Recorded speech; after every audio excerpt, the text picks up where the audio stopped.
Hola, bienvenidas a la clase 7 del curso de termodinámica. El contenido de la clase 7 es el siguiente. Vamos a comenzar con un repaso de la clase 6 y el contenido de esta clase va a comenzar con la definición de los procesos cuasiestáticos.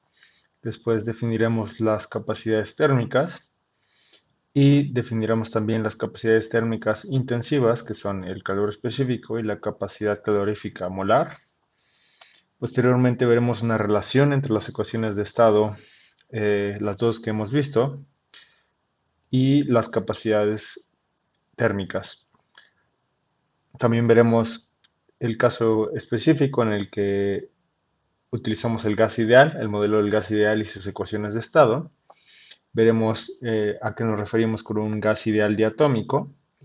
Y por último veremos una aplicación de los temas de esta clase con el proceso adiabático cuasiestático. Empezamos con el repaso de la clase 6.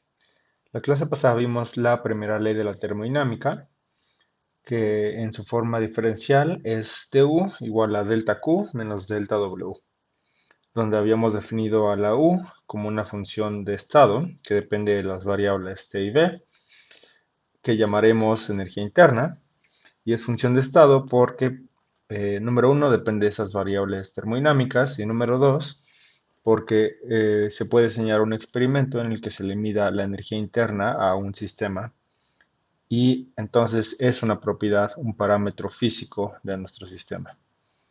Habíamos definido el calor Q como cualquier manera de transferir energía que no fuera trabajo, y habíamos definido como W al trabajo como los procesos en los que se transfiere energía modificando las cantidades extensivas de nuestro sistema, ya sea con los alrededores o internamente también.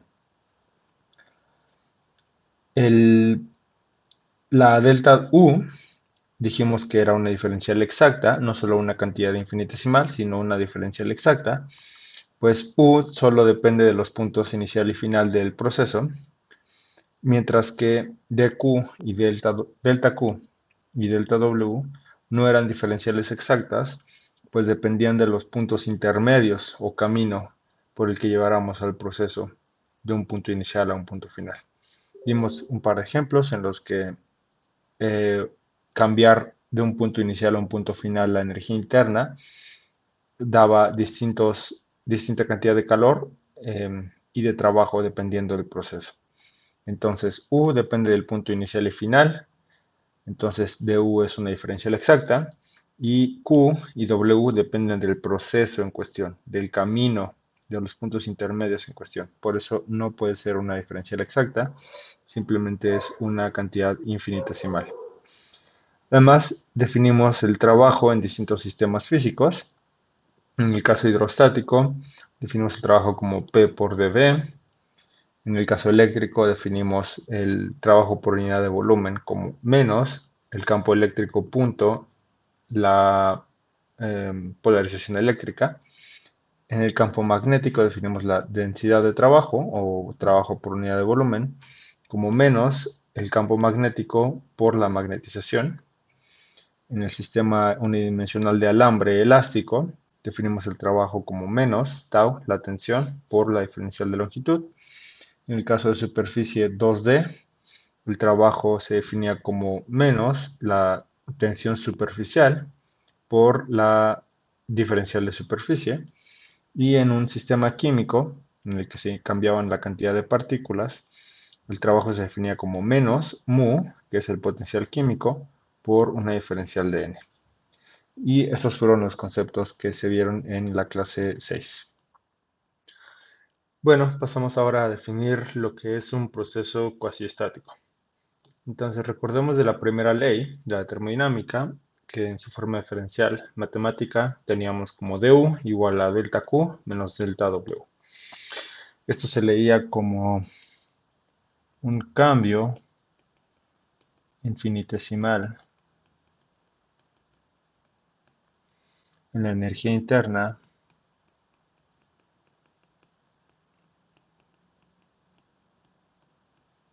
del sistema va a ser generado al proporcionarle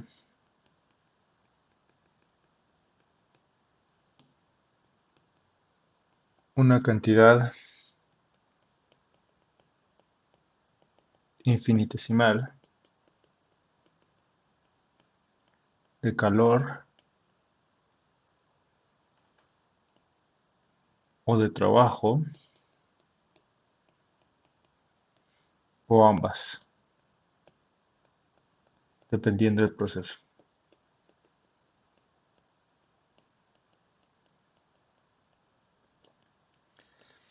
¿De acuerdo? Ahora, ya sabíamos que la energía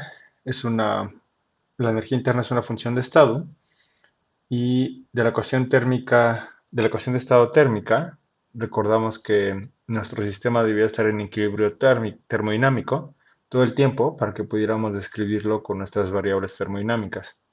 Entonces, lo mismo va a suceder con esta ecuación de estado, función de estado, que es la energía interna.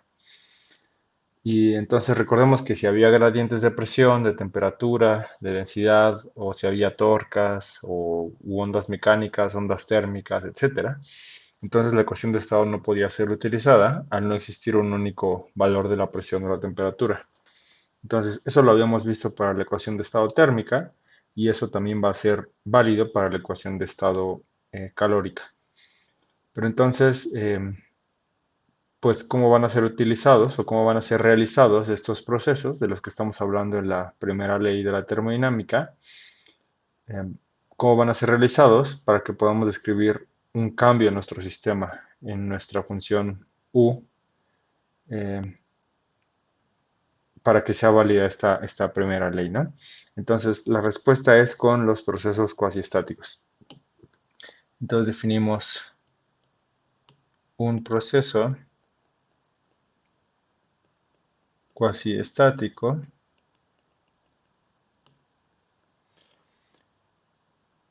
es aquel proceso teórico mediante el cual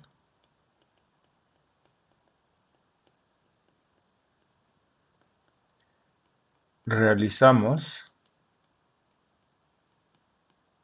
cambios infinitesimales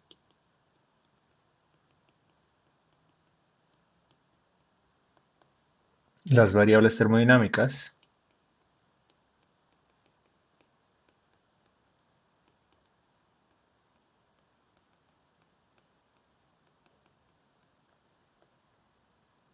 de nuestro sistema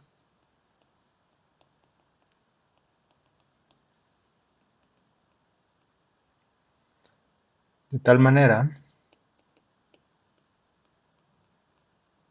que esté en todo momento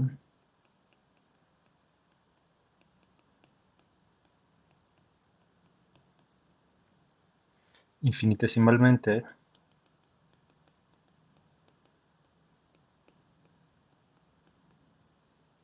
cercano a un estado de equilibrio termodinámico.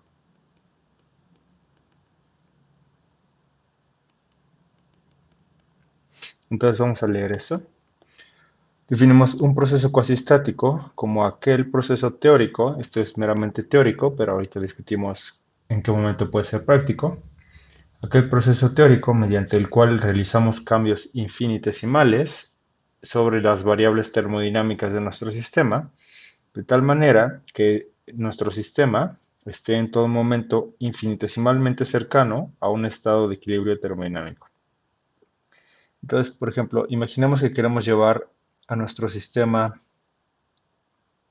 que tenemos aquí.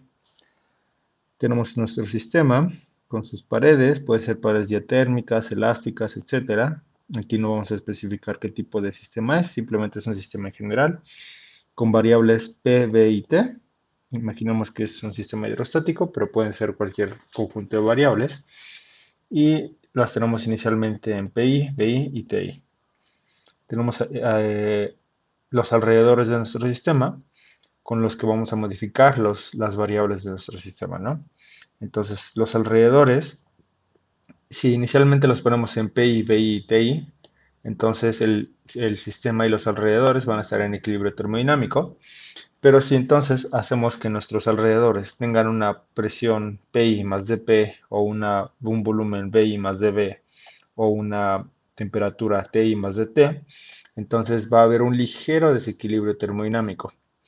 Pero si esta diferencia es mínima, como aquí lo estamos mostrando, si la diferencia es infinitesimal, aquí lo podemos poner como una diferencial de P, diferencial de B, diferencial de T.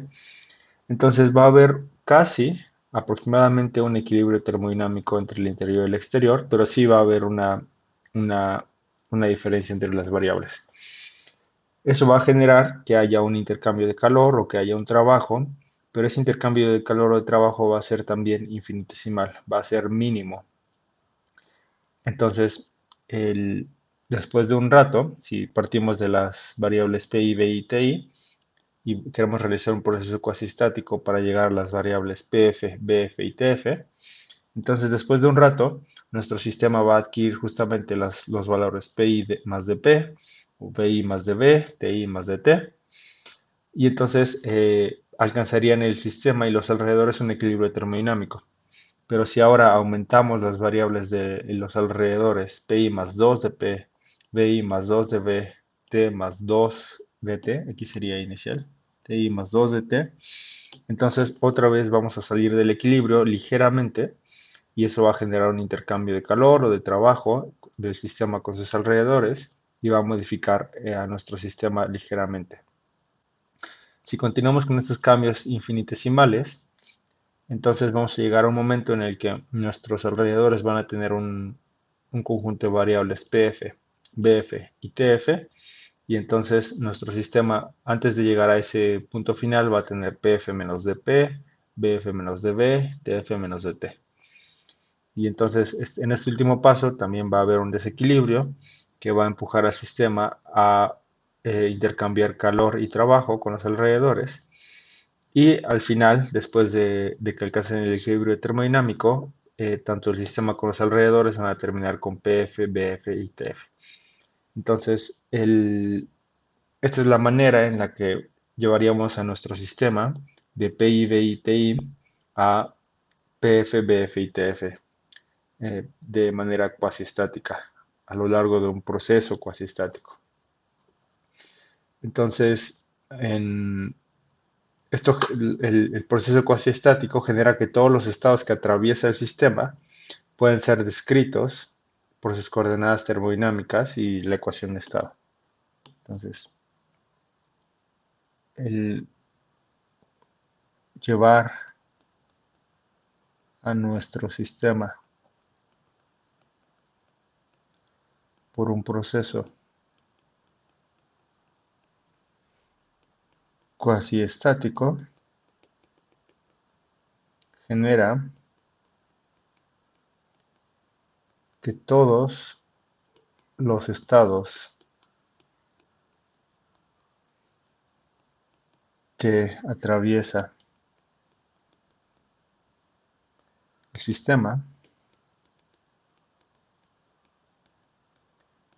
el sistema pueden ser descritos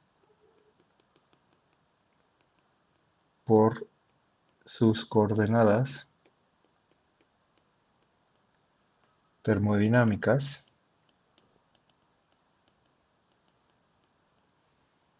y sus ecuaciones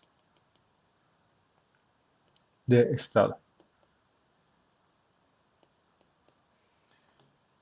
Entonces, como el sistema siempre está infinitesimalmente cerca del equilibrio, podemos simplemente ignorar ese infinitesimalmente cerca y asumir que efectivamente está en equilibrio. Y entonces, en este proceso cuasi estático podemos describir a nuestro sistema con sus ecuaciones, perdón, con sus coordenadas termodinámicas y sus ecuaciones de estado, que ya sabíamos que solo son válidas cuando el sistema está en equilibrio termodinámico. ¿De acuerdo? Entonces un proceso cuasi estático nos permite hacer esto. Y por supuesto, la manera en que vamos a modificar los valores de las variables termodinámicas va a ser con cambios infinitesimales de trabajo y de calor. Efectivamente, como lo mostramos acá en la primera ley de la termodinámica.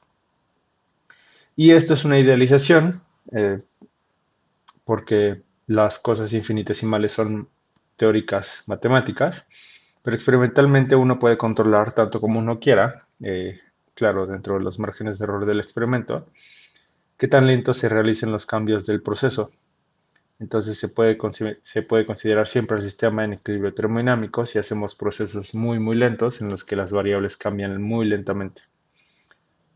A pesar de que pues, efectivamente estamos realizando procesos termodinámicos sobre este y vamos a llegar a una cantidad finita de diferencia entre sus variables a través de cantidades infinitesimales.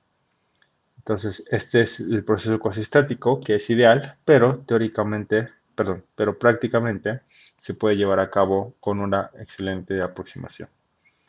Entonces, esto fue la definición del proceso cuasiestático. Pasamos ahora al tema de capacidades térmicas. Recordemos de las secciones pasadas en las que si teníamos una ecuación de estado térmica, para el caso hidrostático, las variables eran P, T y B, entonces tenemos una ecuación de estado P igual a P de T y B.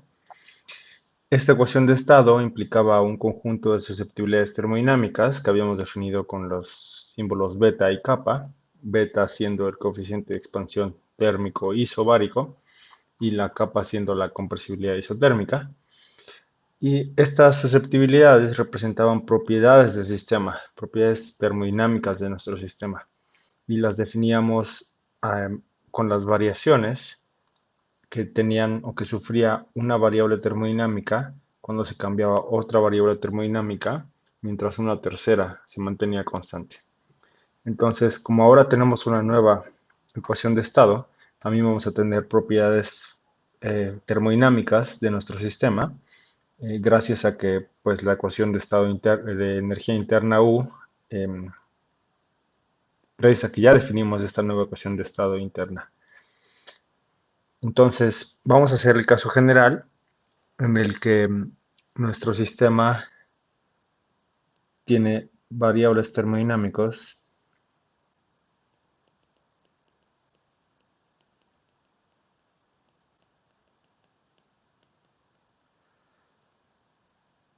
que vamos a anotar por T, A y X. Por ejemplo, podemos tomar A como una fuerza generalizada.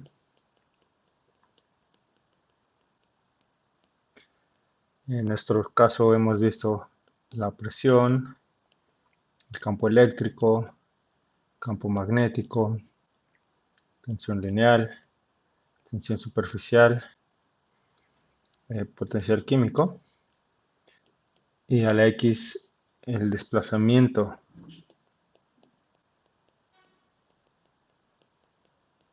generalizado. Entonces, en este caso hemos visto el volumen, la polarización, la magnetización, la longitud, la superficie o el número de partículas. Entonces, vamos a utilizar esta notación T, A y X, pero A y X son cualquiera de estos casos que hemos visto hasta el momento, ¿no?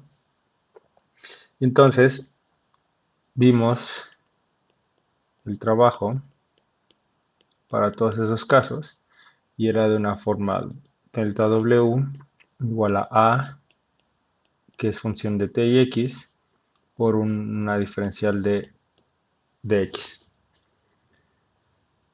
Entonces teníamos de la primera ley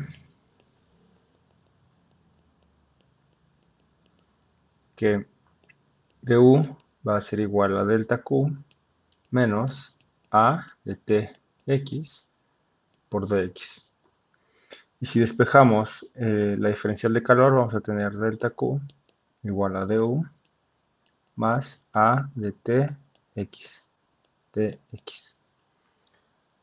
Entonces, esta expresión nos dice que si queremos conocer la magnitud de un cambio infinitesimal de calor en un proceso dado, tenemos que saber cuánto cambió la energía interna y cuánto fue el trabajo en nuestro sistema.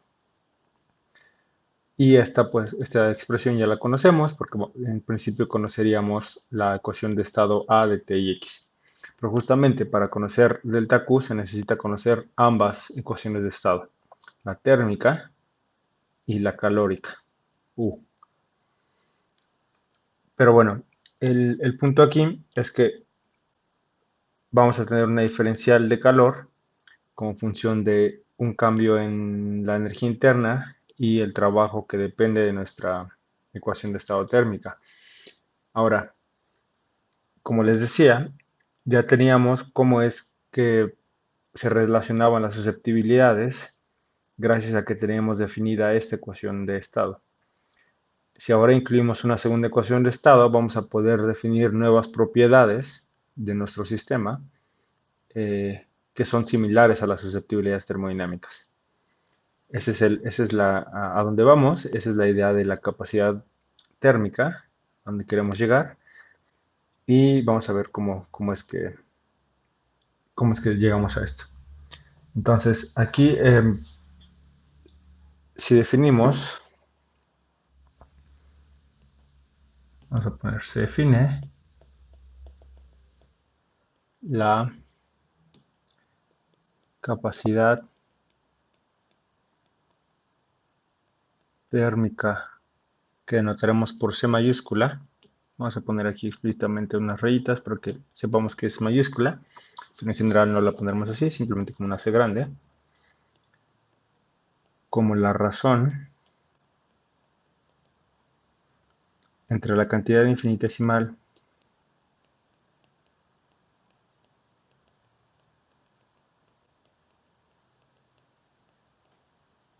de calor delta Q necesaria para producir un cambio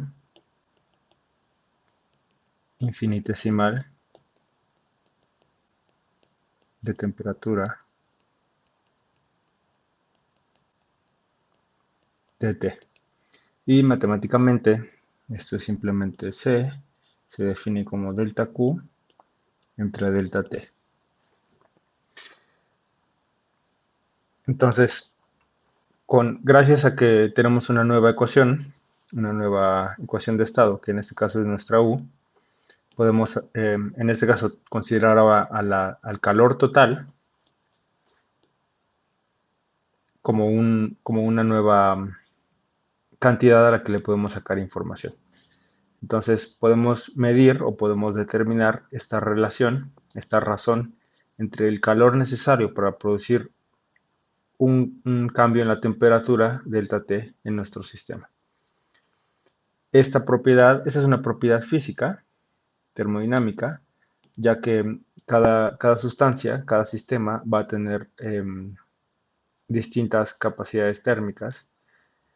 Pero no solo eso, bueno, primero, antes que todo, esto tiene unidades de calor entre temperatura.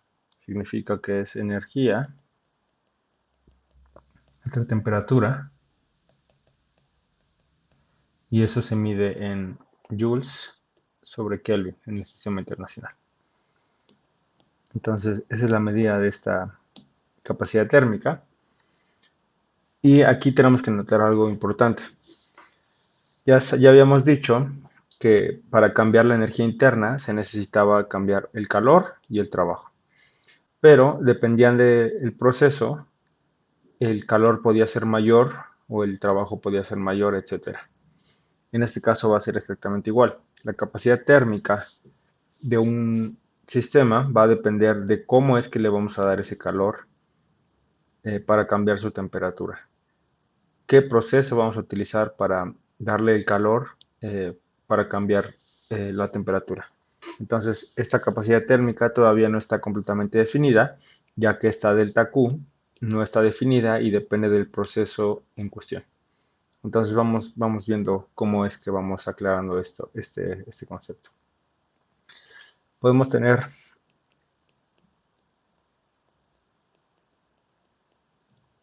un proceso a constante. Recuerden que A puede ser la presión, el campo eléctrico, campo magnético, tensión, tensión superficial o potencial químico. Entonces, a constante o un proceso a X constante.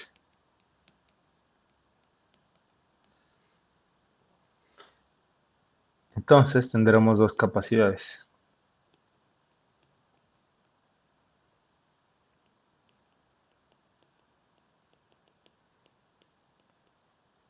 térmicas.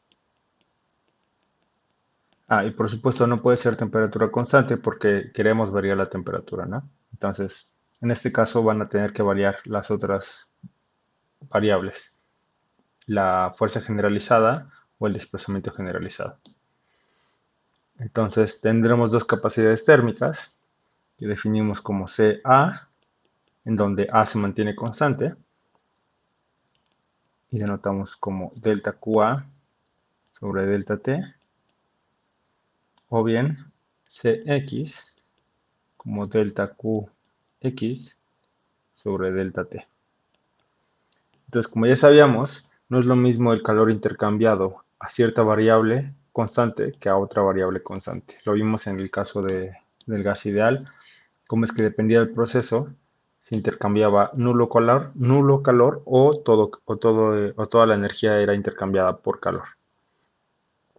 Entonces, en este caso, pues el subíndice especifica qué variable se mantiene constante. Y nada más recuerden que para el caso de hidrostático, la A es la P y la X es el volumen. Eh, entonces, por ejemplo, vamos a ver un caso en particular. Para el caso hidrostático,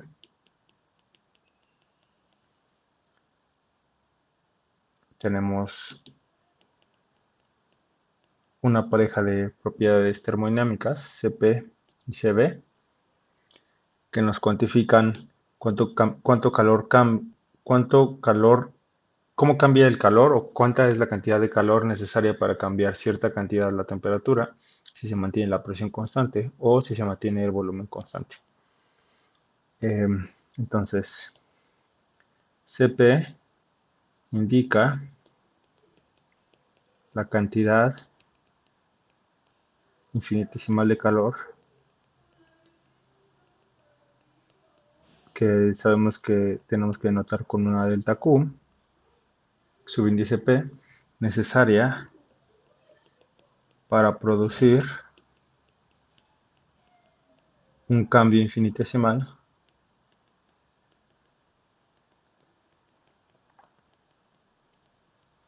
de temperatura dt cuando se mantiene la presión constante. Y por supuesto Cv es el equivalente, pero con volumen constante.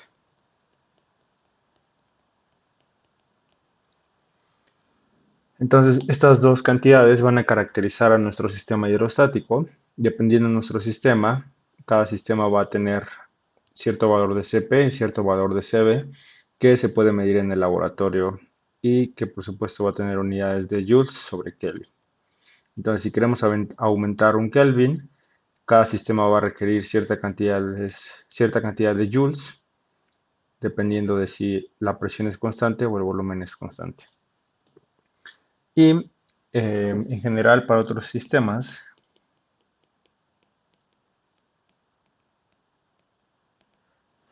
tendremos pues para el eléctrico,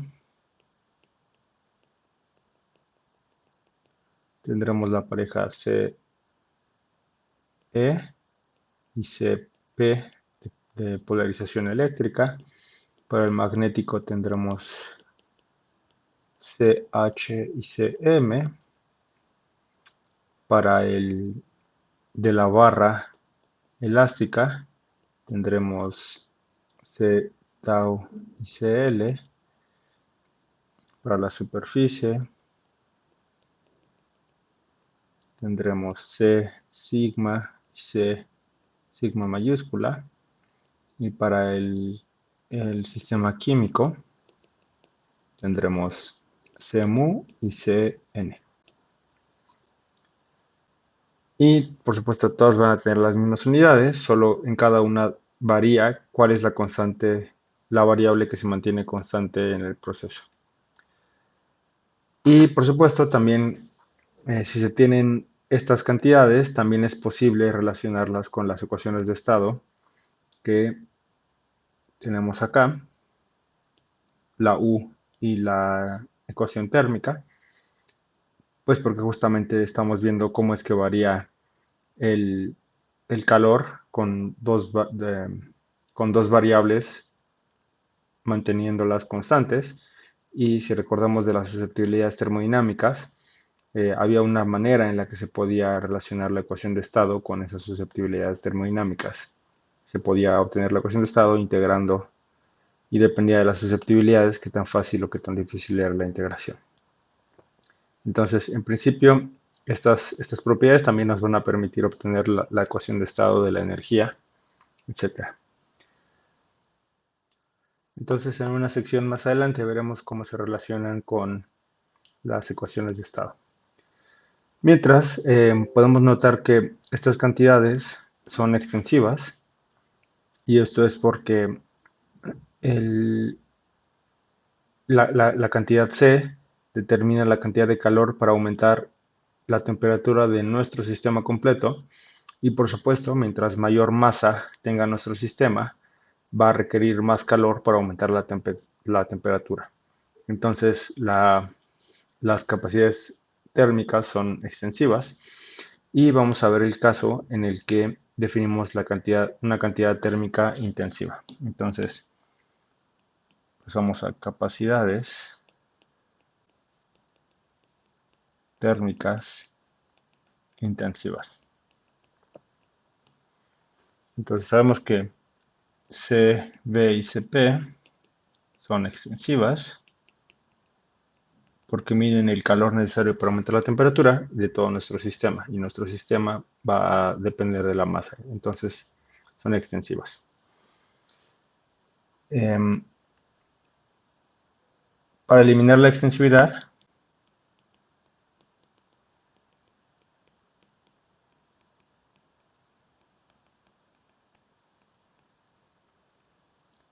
podemos definir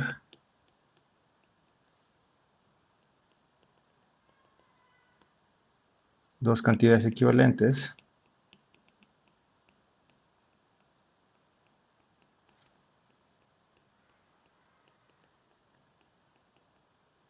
que sean intensivas,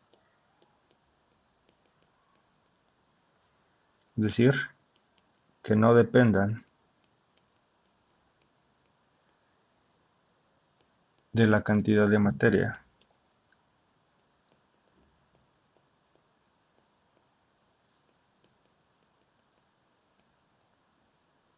de nuestro sistema.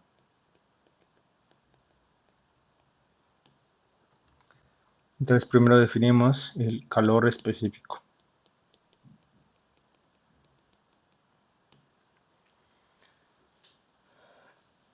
Entonces este se define como el calor específico.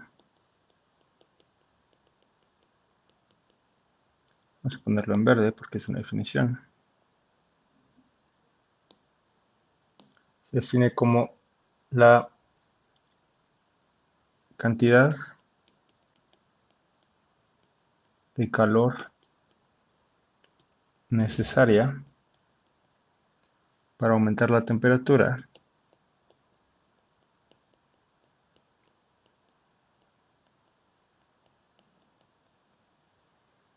de un sistema por o sobre unidad de masa. Esta se denota con una C minúscula que haré ligeramente más cursiva.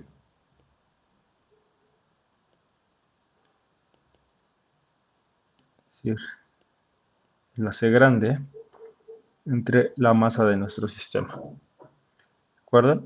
Y esto, por supuesto, se mide en joules sobre kilogramo por Kelvin. Entonces, este es el calor específico de cierta sustancia, ¿no? En general, cierto sistema. Y específico, la palabra específico significa simplemente, pues, sobre o por unidad de masa.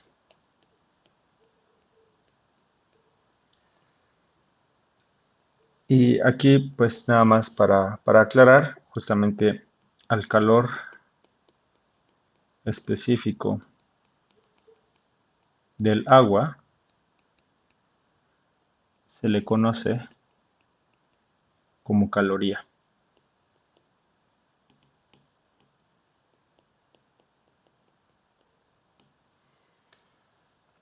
Y esta caloría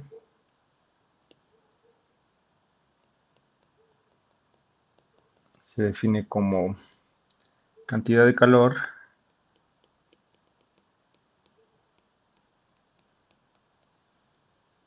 necesaria para subir 1 gramo de agua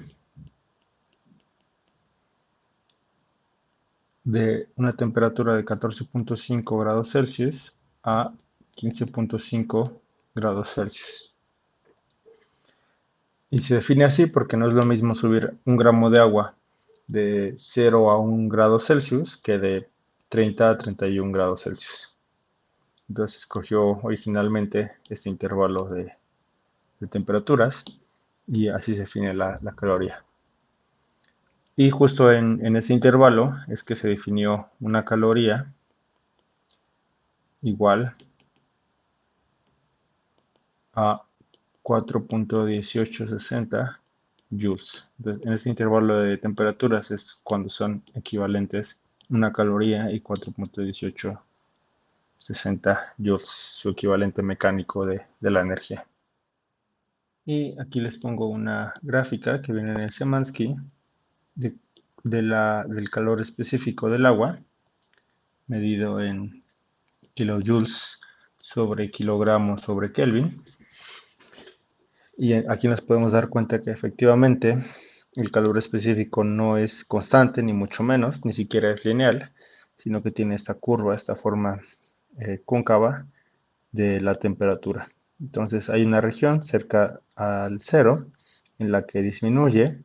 De hecho, si nos fijamos hasta los 35 aproximadamente grados Celsius, el calor específico disminuye, pero si pasamos esa temperatura, empezamos a requerir más calor específico cada vez para aumentar 1 grado centígrado a 1 kilogramo de agua, ¿no?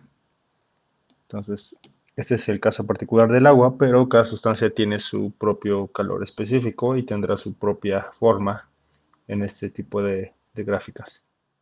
La otra capacidad térmica intensiva que vamos a definir es la capacidad calorífica molar.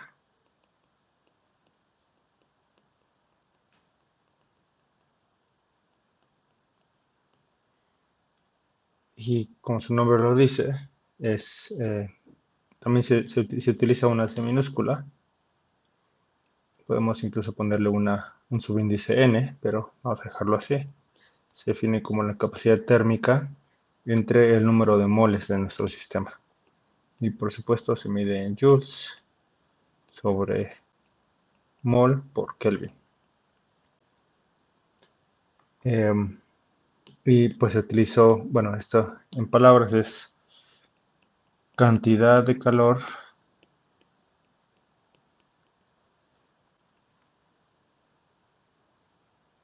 necesaria para aumentar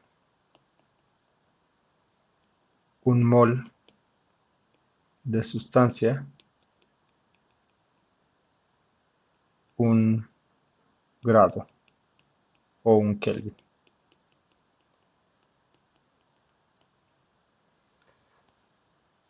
Esta es la capacidad calorífica molar y también es intensiva porque no importa qué tan grande sea nuestro sistema en cantidad de moles, siempre va a estar normalizada por el número de moles justamente. Entonces esto hace a esta cantidad intensiva. Entonces tenemos una capacidad calorífica molar por cada variable que se mantenga constante. Originalmente teníamos, para el sistema hidrostático, teníamos Cp y Cv como capacidades térmicas. Y entonces para la capacidad térmica intensiva de calor específico vamos a tener aquí también subíndices eh, P o V, o bien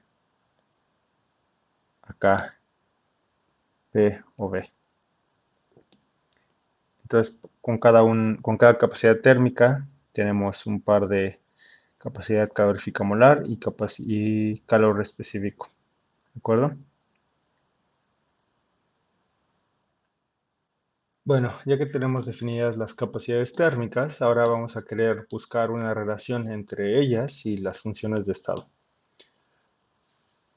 Las capacidades térmicas están definidas con el calor intercambiado en un proceso y ahora queremos ver cómo se relacionan con lo que sí son funciones de estado, que en nuestro caso vamos a fijar. Entonces fijemos nuestro sistema hidrostático. Vamos a fijarlo hidrostático, aunque este desarrollo, exactamente el mismo que voy a hacer, se puede hacer tomando cualquier triplete de variables. Entonces tiene variables termodinámicas T, P, V y bueno, ya podemos incluir la U. En nuestro caso vamos a utilizar independientes A, T y V y funciones de estado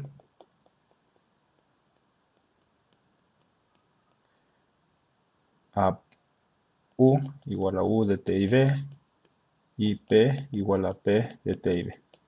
Entonces, en este caso vamos a considerar estas dos como las independientes, aunque en general eso es ligeramente arbitrario, ¿no? Entonces, como la energía es función de estado,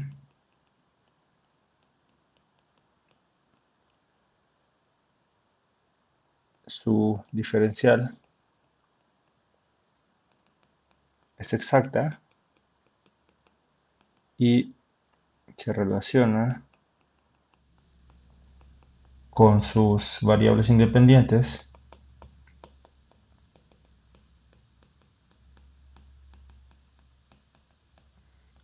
mediante el tipo de ecuaciones que ya conocemos. Du, que es función de t y de v, va a ser du respecto a dt a v constante dt más du con respecto a dv a t constante dv. Ahora, por primera ley, teníamos delta Q igual a du más P, que es función de T y V, dV. Ese es para el caso hidrostático, ¿no? Sustituimos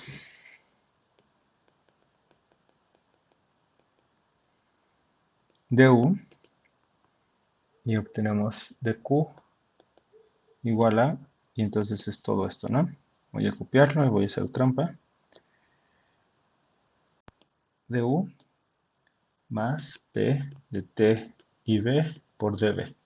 Entonces recuerden que queremos obtener una relación entre las capacidades térmicas y las funciones de estado. Y las capacidades térmicas están definidas en función de esta delta Q. Entonces queremos relacionarlas mediante, obviamente, ese tipo de ecuaciones de diferenciales exactas y de primera ley.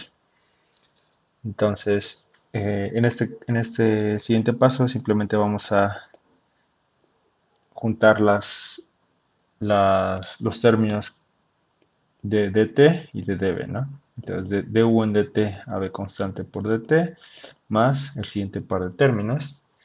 Vamos a tener p de tb más du en db a t constante por db. Si ahora dividimos por una diferencial de temperatura,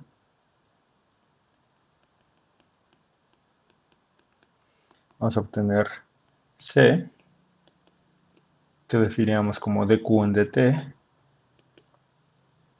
y eso va a ser du en dt a volumen constante. Estoy seguro que a los matemáticos esto les va a molestar, pero no importa. Du en dv a t constante, vamos a utilizar dv en dt. Y por supuesto aquí todavía no especificamos qué proceso estamos llevando a cabo, entonces no sabemos qué subíndice va aquí, si B o P, ¿no? Tampoco aquí, porque esto es en general. Entonces tenemos dos casos. Caso 1. Si el proceso de transferencia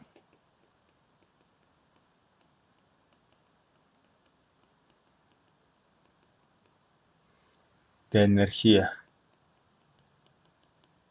en forma de calor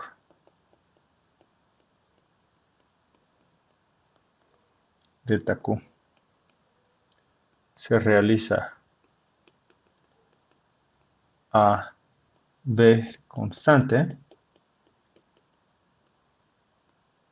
entonces ya no tenemos una transferencia arbitraria, sino que dq pasa a ser dq con su índice B, a volumen constante. Entonces, la capacidad térmica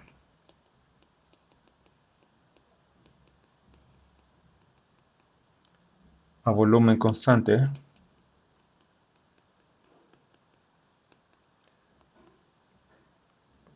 que ya sabemos que es C subíndice B, que habíamos definido como dqv dt, va a ser pues esto de acá para el caso en el que el volumen sea constante. Entonces vamos a copiarlo todo. Ups, no cabe. Pero si el volumen es constante, entonces este término se va a anular. Y entonces Cv va a ser du en dt a volumen constante por dt.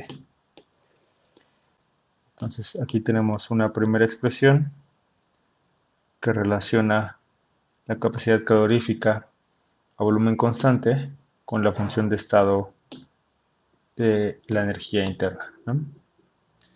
Entonces, esto nos dice que en un sistema hidrostático, cuando el,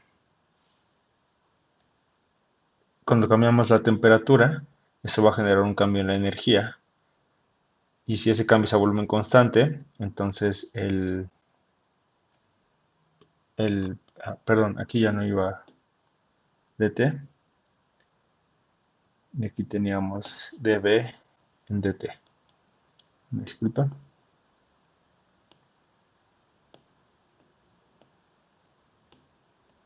Entonces, ahora sí.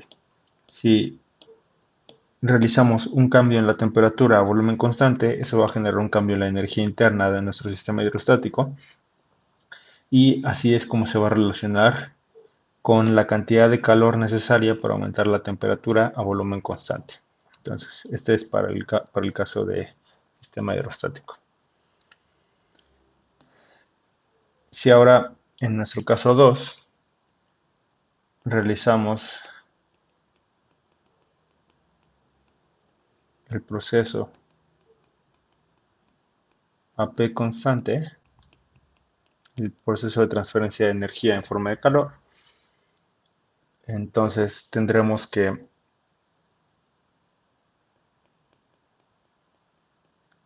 podremos hacer la sustitución dB en dt a dB en dt a p constante. Entonces tendremos, vamos a utilizar otra vez la expresión general.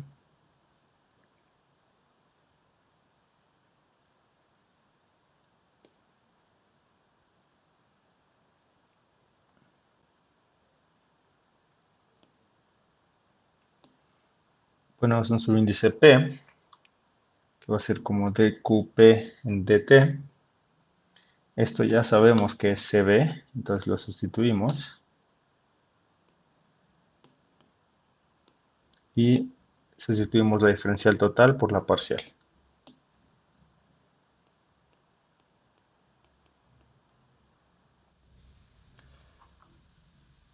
Y entonces vamos a tener que Cp, bueno, de aquí se puede ver directamente, Cp va a ser Cb más este término extra, o bien Cp menos Cb va a ser igual a este término extra.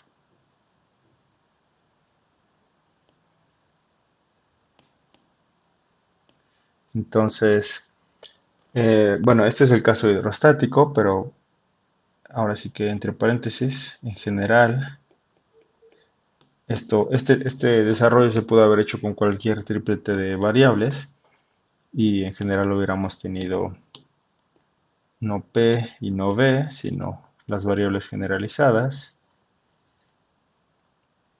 Eh, este es de V, no de U, ¿no? Bueno, nada más para que quede más claro, es una V.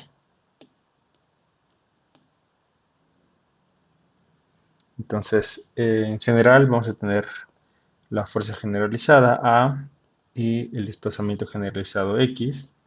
No vamos a tener P, sino que vamos a tener A como función de T y X. Esa va a ser la ecuación de estado térmica. Y la parcial de U con respecto al desplazamiento generalizado a temperatura constante por el desplazamiento generalizado X en dt a constante. Entonces, esta es la versión general. Y aquí lo hicimos por el caso particular del caso hidrostático, ¿no? Pero, insisto, se puede hacer en general y se obtiene esto. Pero hacemos el caso hidrostático porque es de interés, porque vamos a estarlo utilizando eh, en los procesos termodinámicos. Entonces nos interesa conocer bien su expresión en las variables t, p y b, ¿no? Entonces, si conocemos las ecuaciones, las funciones de estado,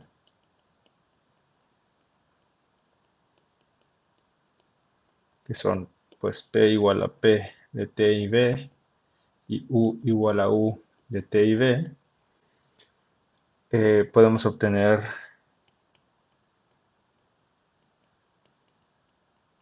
CP menos CB. Esta también va a caracterizar a nuestro sistema y pues de hecho esto nos dice, esta diferencia CP y CP menos CB, eh, nos dice qué tan diferente es aumentar la temperatura de un sistema con calor si se mantiene P constante o si se mantiene B constante. Y en general, pues todavía no sabemos si CP menos CB va a ser positiva, negativa o nula. Va a depender de estas ecuaciones de estado, obviamente. Pero, de hecho, la segunda ley de la termodinámica, que veremos más adelante, implica que por estabilidad esta cantidad tiene que ser positiva o cero, pero no negativa. Pero bueno, veremos un caso particular de esta ecuación. Vamos a aplicarla a nuestro gas ideal. Bueno, entonces como ya sabemos la expresión general para las capacidades térmicas de sistemas hidrostáticos, vamos a aplicarlo a nuestro gas ideal. Entonces, para el gas ideal tenemos las funciones de estado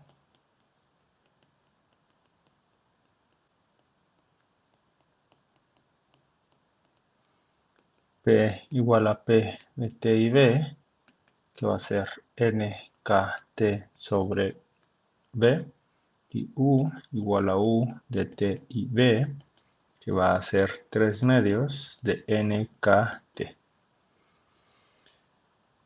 Y ya teníamos que CB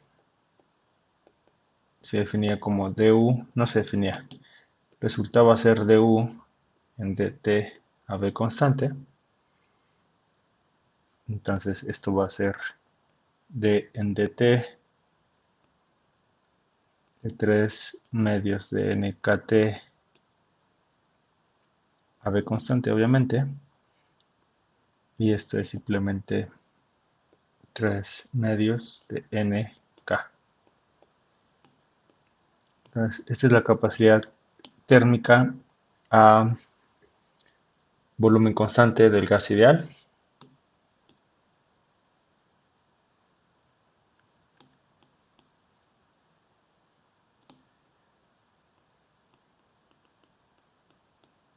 Y en particular, de hecho, del gas ideal monoatómico. Y escribo monoatómico porque ahorita vamos a ver en qué difiere con otro tipo de gas ideal. Hasta el momento solo hemos visto el gas ideal monoatómico, que sabemos que cumple con estas ecuaciones de estado, y ahorita veremos cómo es el gas ideal diatómico, por ejemplo.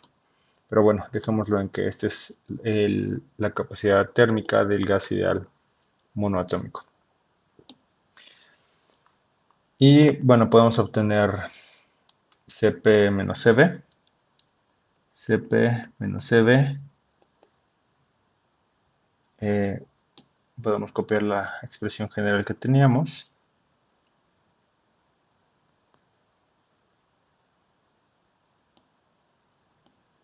Era esto de aquí. En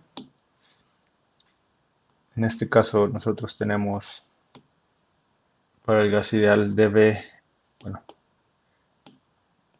PV, P igual a NKT sobre B, implica que B igual a NKT sobre P, y eso va a implicar que dB dt a P constante va a ser NK sobre P. Entonces, por otro lado, U igual a 3 medios de NKT, entonces du en dB, la temperatura constante es simplemente 0.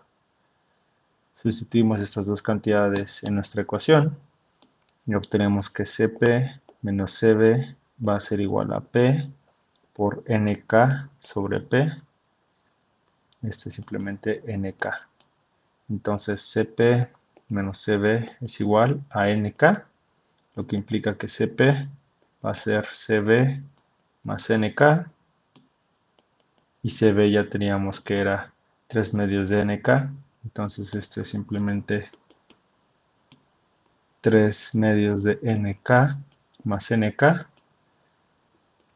entonces Cp va a ser 5 medios de NK.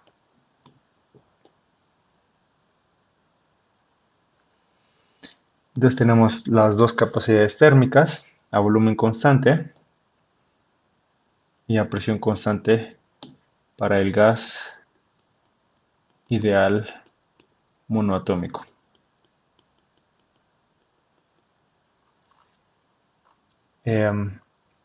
Aquí podemos notar un par de cosas. Número 1, Cp es mayor que Cv, por supuesto. Y número 2, que por ejemplo Cv resulta ser 3 medios de Nk, lo que significa que K, que pudiera ser una constante con unidades medio extrañas, justamente tiene unidades de Cv, de la capacidad térmica. N no tiene unidades, entonces Cv y K tienen las mismas unidades, que son calor entre temperatura, o sea, joules sobre Kelvin. Entonces, si un día no se acuerdan de qué unidades tiene K, se pueden acordar de la definición de la capacidad térmica, que es dQ en dt, y dQ en dt es calor entre temperatura, joules entre Kelvin. Esas deben ser las unidades de K.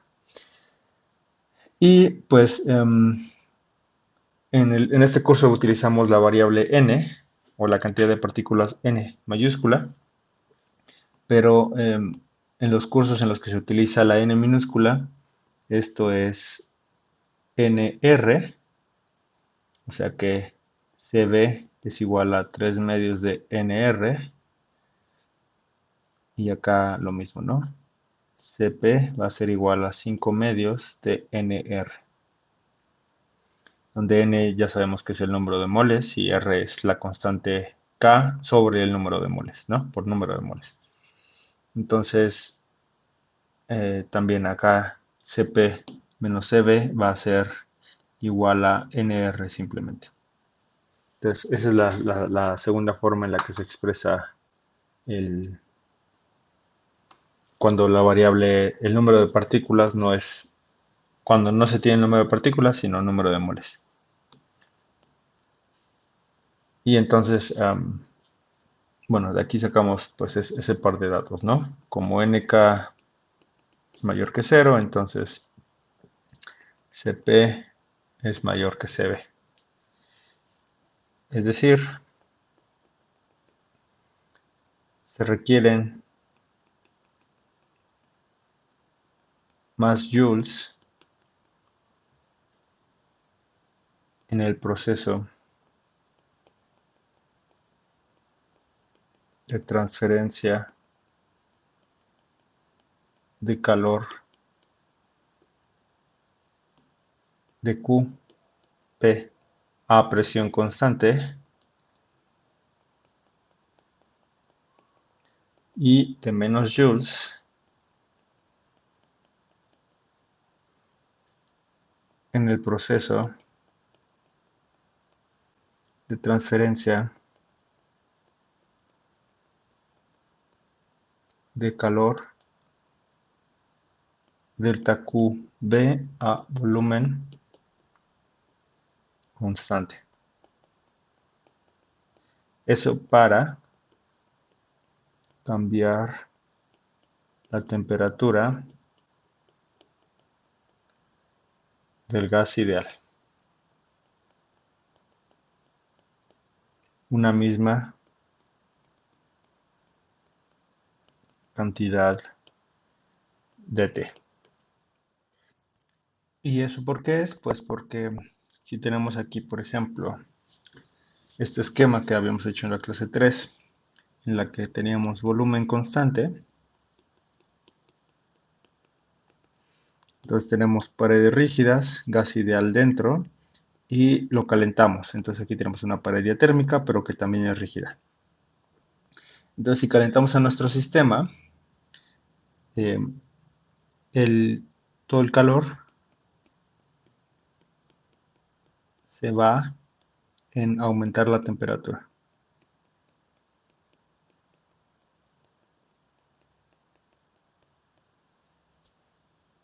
Y eso es lo que cuantifica CB, ¿no? Mientras que en el sistema en el que tenemos presión constante, ese también es de la clase 3, este esquema, pero sigue siendo útil. Entonces aquí tenemos un globo que tiene paredes no rígidas. Afuera tenemos presión constante porque está en la atmósfera y la atmósfera es un buen reservorio de presión. Y las paredes del globo son diatérmicas, entonces permiten que lo calentemos. Entonces, en este proceso a presión constante, el calor se reparte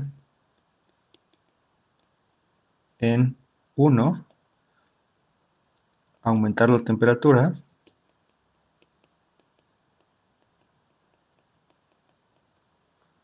pero también en 2, realizar trabajo y expandir el globo. Es decir, aumentar V. Entonces aquí tenemos Cp. Y entonces justamente en este proceso a volumen constante, el calor que le podamos suministrar al sistema se va a ir únicamente en aumentar la temperatura. no va a cambiar el volumen. Mientras que aquí a presión constante, el calor se reparte en aumentar la temperatura, es decir, el gas dentro sí se va a calentar, pero también al tener paredes no rígidas, esto se va a poder, el calor, la energía suministrada por medio de calor, se va a poder repartir también en trabajo, y entonces ese trabajo va a hacer que el globo se expanda, es decir, que aumente el volumen. Entonces, por ello, CB es mayor que, perdón, CP es mayor que CB. Es decir, se necesita más calor para aumentar la misma temperatura a presión constante que a volumen constante. Esta es la razón. Y si lo piensan, pues en general, eh, esa es básicamente por la razón por la que siempre vamos a necesitar que CP menos CB sea mayor que cero.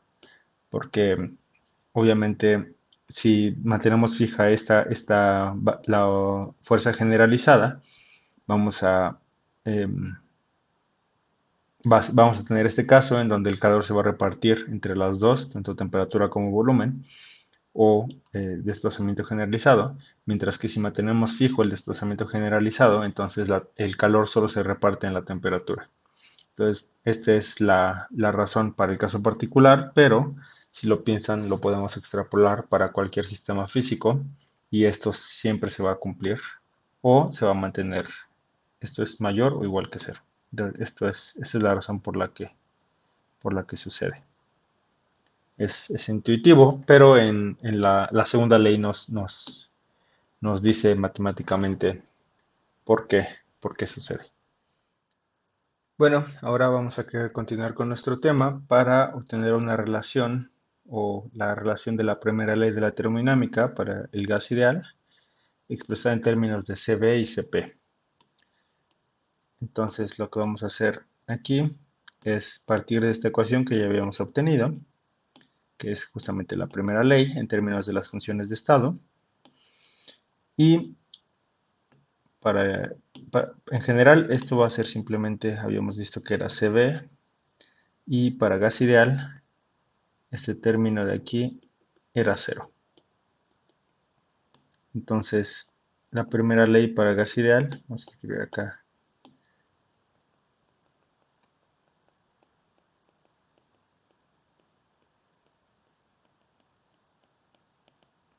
va a ser CB de T más P de TB de B.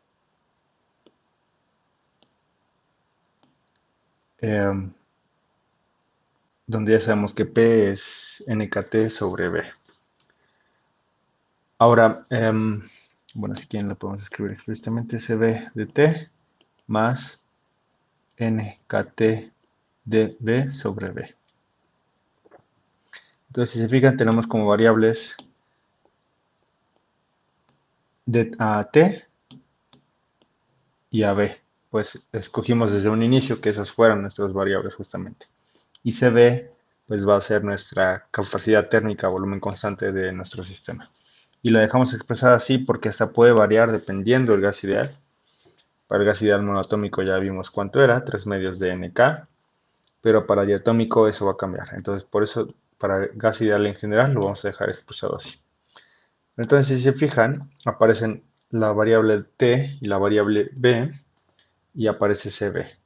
Pero también podemos escribirlo en términos de CP y cambiar la variable B por la variable P, que sea esta vez la independiente P en lugar de B. Entonces, para expresarla en términos de CP, en lugar de CB,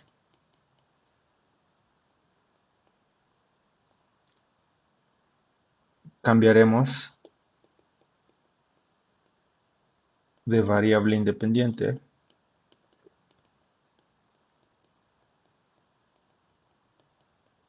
B a P.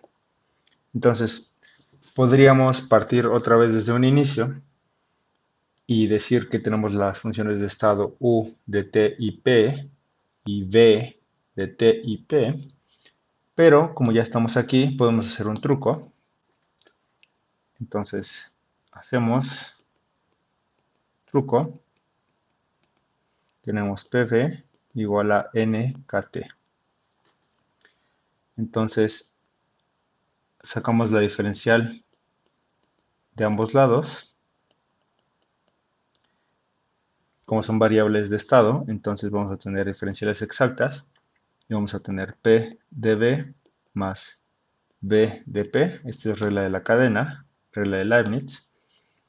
Y esta es una constante, esta es una constante, salen de la diferencial y vamos a tener NK por DT. Y entonces podemos despejar P de V igual a NK de T menos V de P. Entonces, si se fijan, P de V, era lo que teníamos acá, P de V, se puede expresar como NK de T menos V de P. Entonces, antes teníamos como variable independiente V y función de estado P, y acá vamos a tener que eso es igual a escribir a la variable independiente T, que sigue siendo independiente, pero a escribir V como función de estado y P como variable independiente. Entonces, sustituimos. Y entonces recordemos que teníamos esto de acá.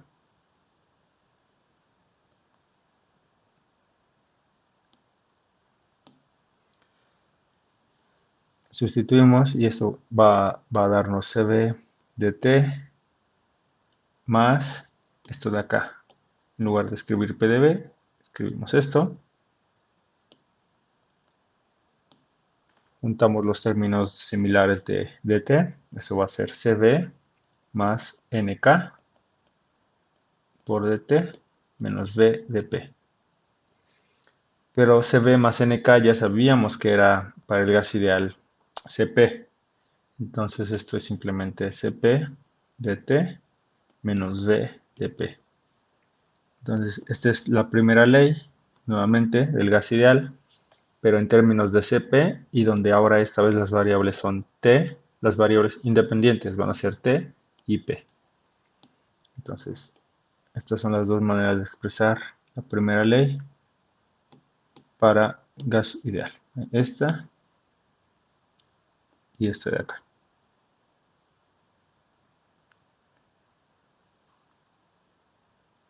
Y son completamente equivalentes.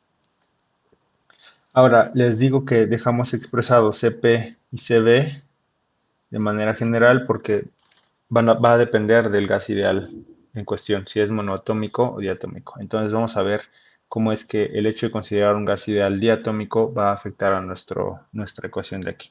Bueno, en general va a afectar a CB y a CP.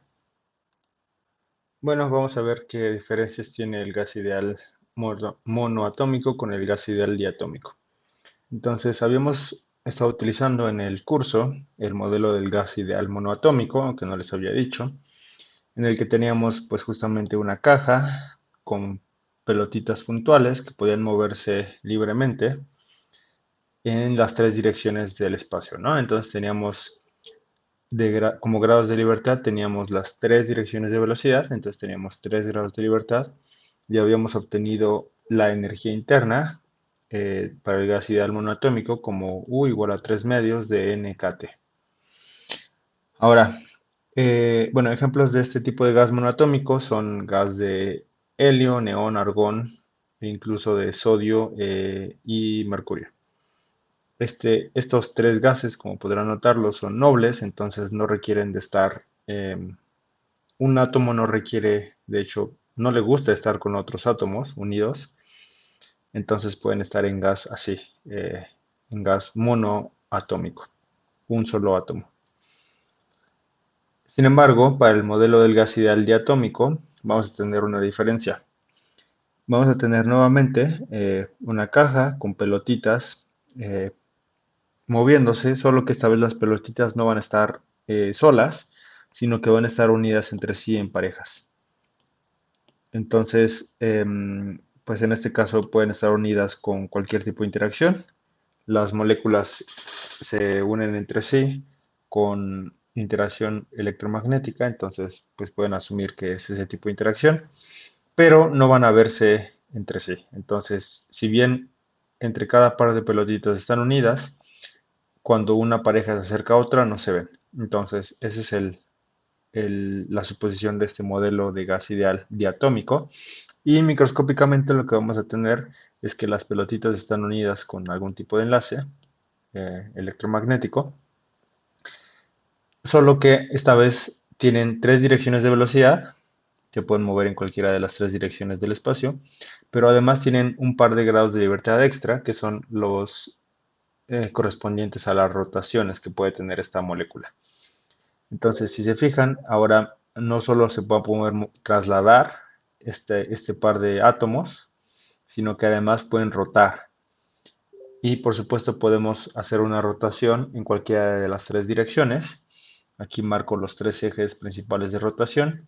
Este axial con respecto al eje de simetría. Y si nos fijamos aquí tenemos dos extra, ¿no? Sin embargo, este de acá y este de acá son equivalentes, porque si rotamos la molécula en esta dirección, volvemos a llegar, este vector puede convertirse en este de acá. Entonces, realmente una molécula de ese tipo solamente tiene dos grados de libertad extra. Uno axial, que es este, puede rotar así, y pues, el que no es axial, el que es perpendicular al eje de simetría, entonces la molécula puede rotar así. Entonces, tenemos en total 5 grados de libertad. Y vamos a tener para el gas ideal diatómico que la energía va a ser 5 medios de NKT en lugar de los 3 medios que tiene el monoatómico. Ahora, como paréntesis cultural, esto pues no tiene por qué saberlo por el momento,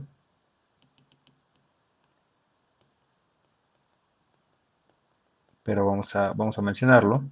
Como paréntesis cultural, si recuerdan, para obtener la energía interna se utilizó que del gas monoatómico, se utilizó que la energía interna, que en este caso es cinética, estaba relacionada con pues, el promedio de la energía cinética, que a su vez está relacionada con la velocidad, el promedio de la velocidad de las partículas. Y donde esta V representaba la norma de la velocidad de las partículas. Entonces, habíamos dicho que la... Este no es un igual. Bueno, sí, esto sí es igual, pero... Habíamos dicho que las velocidades, al ser un medio isotrópico homogéneo, habíamos dicho que daba lo mismo tomar el promedio de la velocidad en X que el promedio de la velocidad en Y, que el promedio de la velocidad en Z. Y entonces habíamos dicho que el promedio de la velocidad al cuadrado iba a ser un tercio de la suma de los promedios de las velocidades al cuadrado, ¿no?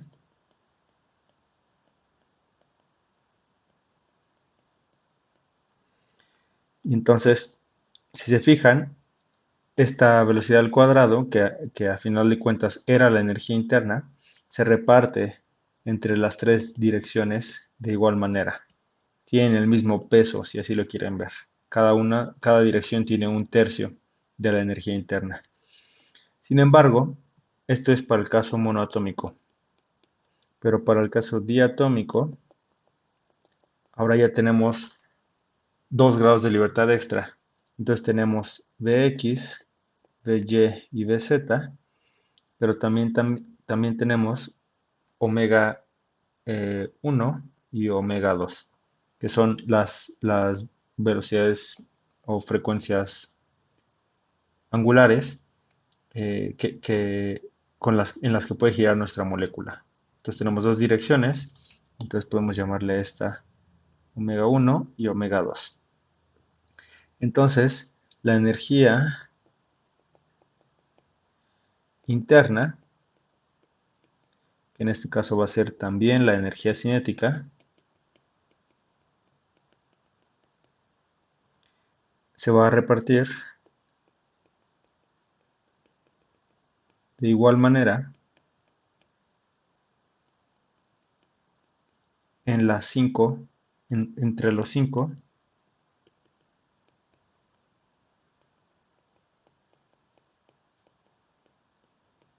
grados de libertad. Em, Tenemos la energía translacional cinética, que va como el cuadrado de las velocidades, pero también tenemos la energía rotacional, que va como el cuadrado de las velocidades angulares, ¿no? Entonces la energía se va a repartir entre estos 5 grados de libertad, y entonces por eso es que en lugar de aparecer un tercio, va a aparecer un quinto, y de allí va a salir este 5. Esto que les acabo de decir es, lo afirma y está demostrado por el teorema de equipartición. Este teorema se ve en física estadística, que es una clase más avanzada, pero intuitivamente eso es lo que pasa.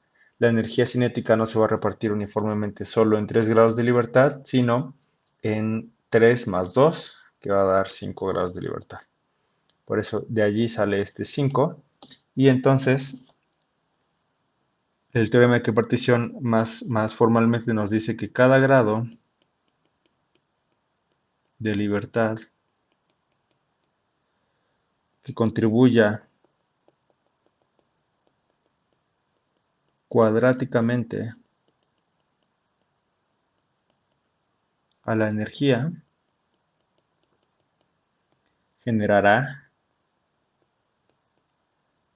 o contribuirá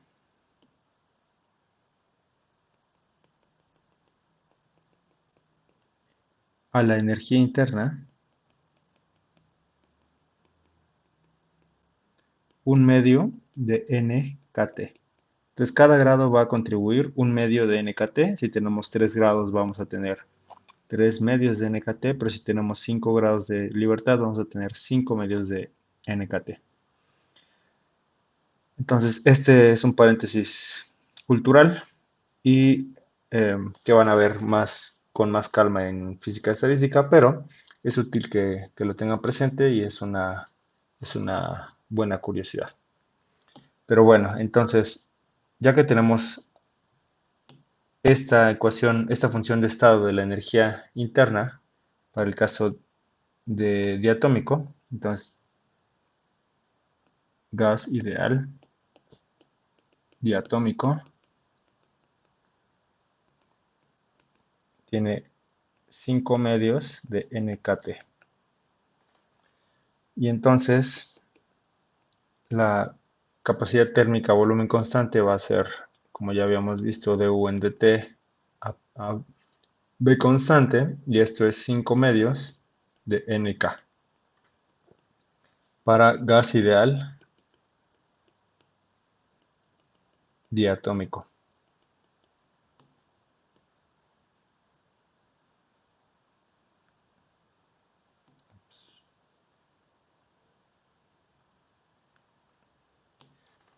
Y en general teníamos Cp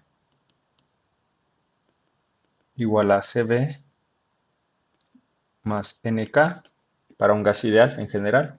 Entonces Cp va a ser 5 medios de Nk más Nk. Cp va a ser 7 medios de Nk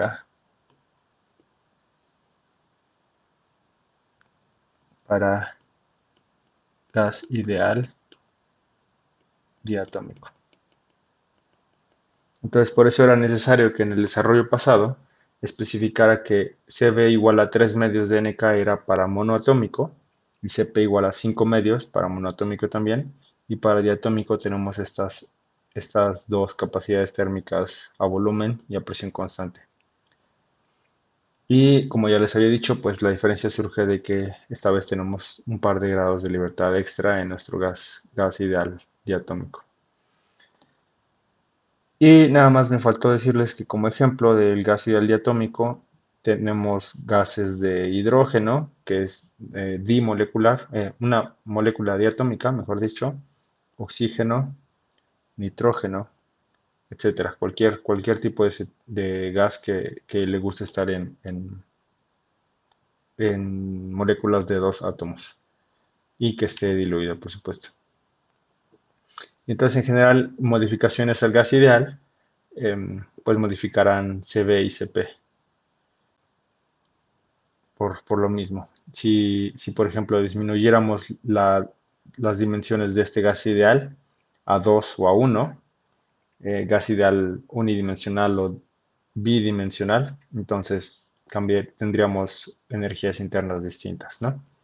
En nuestro caso, lo estándar va a ser utilizar este gas ideal monoatómico, pero tengan presente que el diatómico existe, pero en general vamos a utilizar el monoatómico, salvo que se diga lo contrario.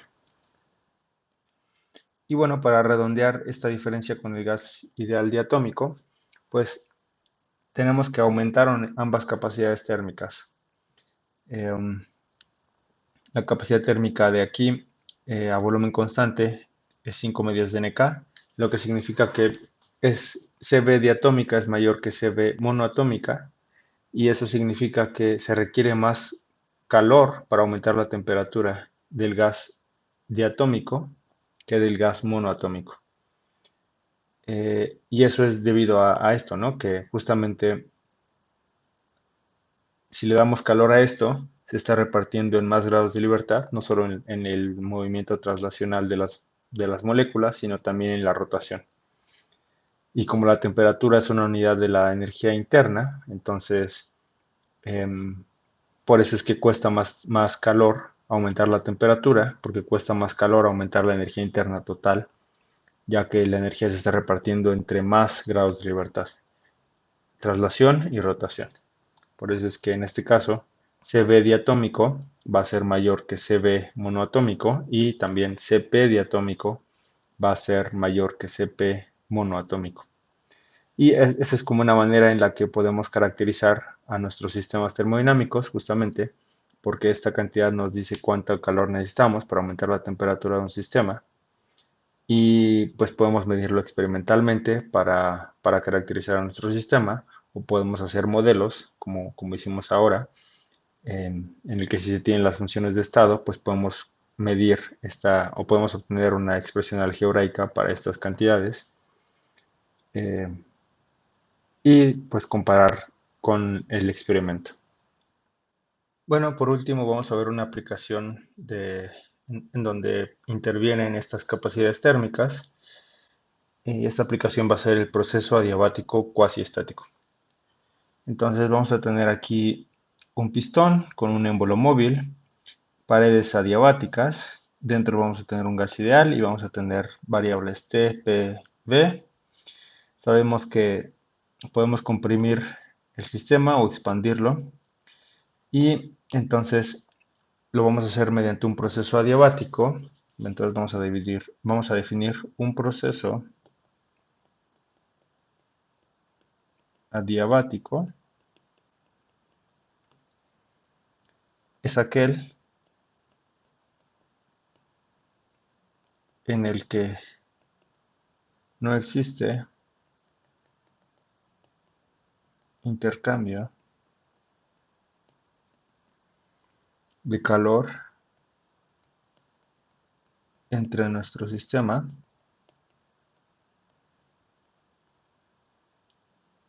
y sus alrededores. De hecho, de ahí viene el nombre de las paredes adiabáticas, ¿no? Lo habíamos definido como el tipo de pared adiabática no permitía el equilibrio termodinámico entre los sistemas separados por dicha pared. Em, y justo la razón es que no podía haber flujo de calor. Lo mencionamos en ese entonces, pero ahora queda un poquito más claro. Entonces, este es nuestro proceso adiabático. Y en nuestro sistema hidrostático, en donde tenemos T, P y V, un proceso adiabático va a hacer que cambie P y V mediante compresión o expansión adiabática.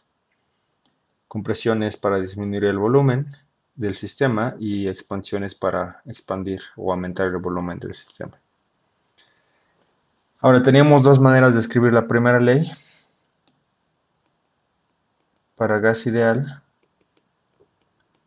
teníamos dQ igual a CB dt más P dV, o bien a donde las variables eran T y V, o cambiando de variables independientes, podíamos escribir Cp dt menos B dt y P dP, donde las variables eran T y P. Entonces, ambas eran completamente equivalentes, como habíamos visto, y para el proceso adiabático,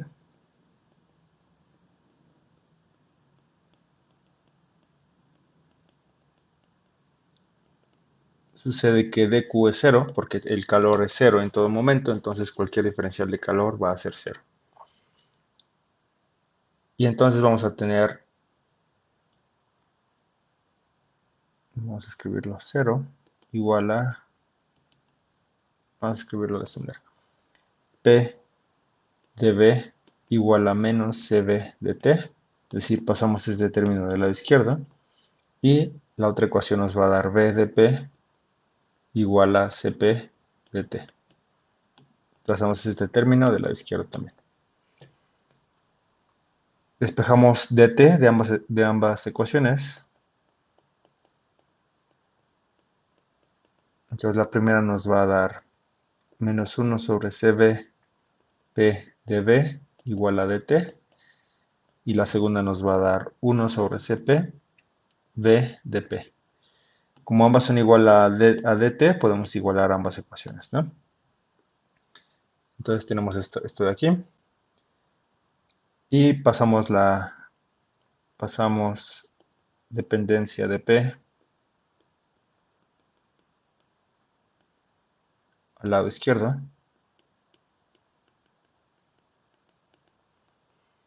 Y entonces nos vamos a quedar con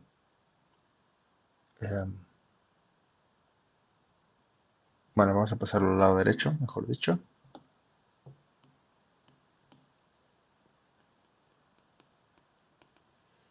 Entonces vamos a tener menos Cp entre Cv, pasamos multiplicando este término de acá, dV, y pasamos dividiendo la V, y eso va a ser igual a dP, y pasamos dividiendo la P. Entonces tenemos esta ecuación para el gas ideal, que surge de la primera ley para un proceso adiabático. Y aquí definimos la cantidad gamma como Cp sobre Cv. Esta es una definición general que se hace en termodinámica. Y entonces podemos reescribir la ecuación como dP entre P igual a menos gamma dV entre V. Esta es la ecuación de un proceso adiabático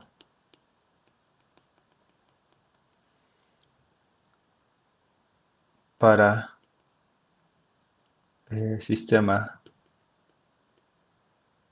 hidrostático. Bueno, vamos a dejarlo para gas ideal. Donde ya sabemos que como Cp y Cv dependen del gas ideal, entonces gamma también va a depender del gas ideal. En el caso diatómico y monotómico, pues va a ser distinto gamma, ¿no? Y esta ecuación no se puede integrar en general porque en general gamma puede ser función de t.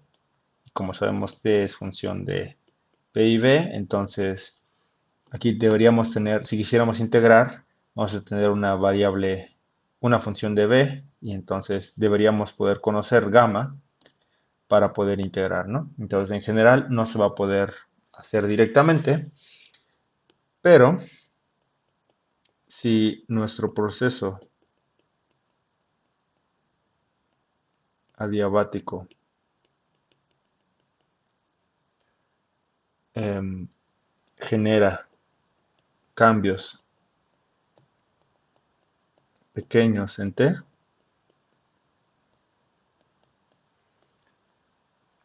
entonces podemos considerar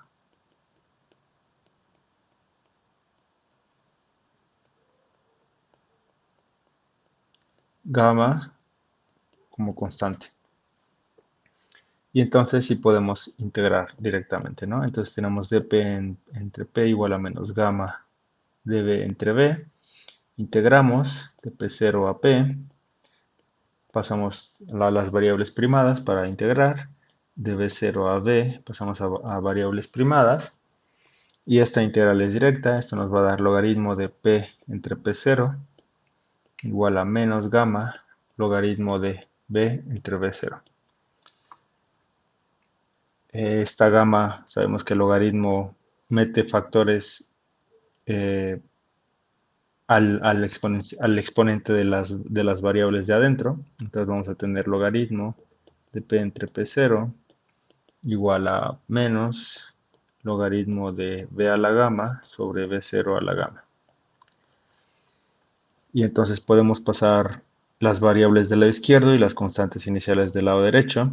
Como tenemos menos logaritmo de b a la gamma, va a pasar sumando el logaritmo y suma de logaritmos es el logaritmo del producto. Entonces vamos a tener logaritmo de p por b gamma igual a logaritmo de p0 por b0 gamma. Menos logaritmo de 1 entre b0 gamma va a ser logaritmo de b0 gamma. Y aquí tenemos logaritmo de 1 entre p0, va a ser menos logaritmo de p0. Pasamos al lado derecho, va a ser más logaritmo de p0. Y entonces va a ser la suma de dos logaritmos que nos va a dar el producto. Y finalmente pues vamos a tener p b a la gamma igual a p0 b0 a la gamma. Y esto es una constante. Entonces, un proceso adiabático sobre un gas ideal con coeficiente gamma genera una relación entre la presión y el volumen tal que P gamma igual a constante.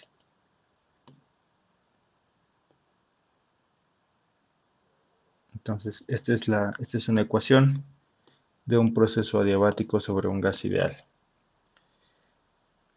Y aquí intervienen directamente las capacidades térmicas a través de la gamma. Entonces, distintas gamas generarán distintas dependencias entre P y B, porque pues, por supuesto podemos pasar dividiendo. P va a ser una constante sobre B gamma. Y por supuesto esta constante también depende de las condiciones iniciales del sistema, entonces esa estará determinada por nuestro problema particular. Y pues estas son hipérbolas, son de la forma P igual a 1 sobre X a la gamma. Esto puede ser a la 1, a la 2, a la 3, etcétera. Entonces esto nos va a generar, dependiendo la gama del sistema, nos va a generar distintas hipérbolas. Y va a depender de la constante, nos va a dar hipérbolas recorridas. Entonces aquí tenemos una gráfica de la ecuación para el proceso adiabático. Aquí tenemos P igual a C sobre B a la G. C es la constante que queremos y G vamos a denotar a la gamma. Entonces aquí en esta aplicación de Desmos podemos, que también está para computadora por cierto, podemos hacer variar C y G. Entonces fíjense cómo Bueno, aquí tenemos en los ejes X al volumen, en el eje Y a la presión, y por supuesto volumen y presión son ambas constantes, entonces no, no nos fijamos en el resto de los ejes. Además, gamma es una constante mayor que cero, porque CP y CB son mayores que cero. Y salvo en específicos casos, pero para el gas ideal son mayores que cero. Entonces vamos a tener estos casos, ¿no? Variemos C, entonces movemos esta barra de acá y fíjense cómo si aumentamos la constante C, nos va recorriendo la hipérbola hacia arriba a la derecha.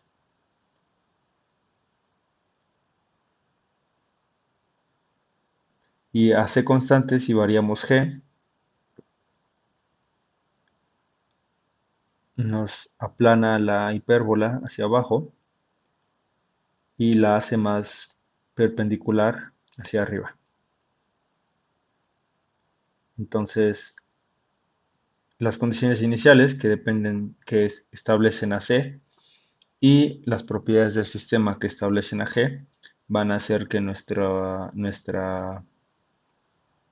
ecuación adiabática tome distintas formas.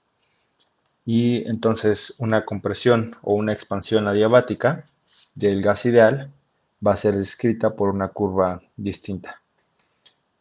Pueden pensar en el experimento del video de la clase 1 en la que se comprimió aire dentro de una jeringa, en el video que puse en la clase.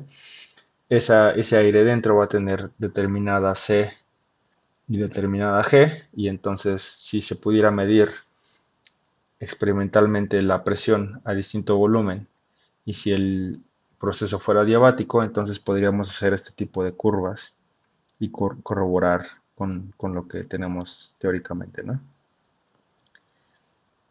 Y de hecho, si se fijan, por ejemplo, mientras más grande G, pequeño cambio en el régimen de bajo volumen genera eh, a bajo volumen, digamos en la unidad, aquí en la gráfica, un pequeño cambio en el volumen genera un cambio enorme en la presión, pero si nos vamos a 10 unidades en el volumen, entonces podemos cambiar muchísimo el volumen y la presión no va a cambiar casi nada. Entonces eso es lo que nos determina G. Y por otro lado, la C, pues también cambia un poco la curvatura de la gráfica, pero lo cambia en mayor medida la G. Entonces, así es como se interpreta esta curva de P y V adiabática. Y por cierto, esta gráfica, este esquema, esta gráfica, se le conoce como el diagrama PV, porque estamos graficando P como función de V.